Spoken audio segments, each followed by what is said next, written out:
O'rtoqlar, yangilikni eshitib boshim achib ketdi. Kechadan beri o'ylab. Mushugim tuqqan.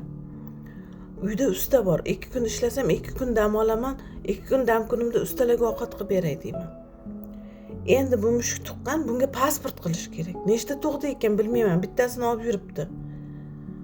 Hop, sal oyoqqa turib olsa pasport ham qilarmiz. O'lib qolsa nima qilaman? O'limlik qog'ozini qayerga boraman? Qayerdan olaman? Nima unga pasport qilsak, keyin o'limlik qog'ozi qilmasak, meros talashadiganlari bu chiqib qolarmikan? Manku mayli, qo'ni-qo'shnilarim 6-7 talab moli bor. Sigirlari bor, buzoqlari bor, buqalari bor. Buqasini qassobga topshiradi, mayli pasporti bilan topshirdi. Keyin unga o'limlik qog'ozi qiladimi? Cho'ponlardichi 1000 talab qo'yi bor odamlar. Ular nima qiladi? Qo'y boqadiganlar. Boshim achib ketdi o'rtoqlar. Nima qilamiz endi? 7-dan o'sha kuchga kirar ekan.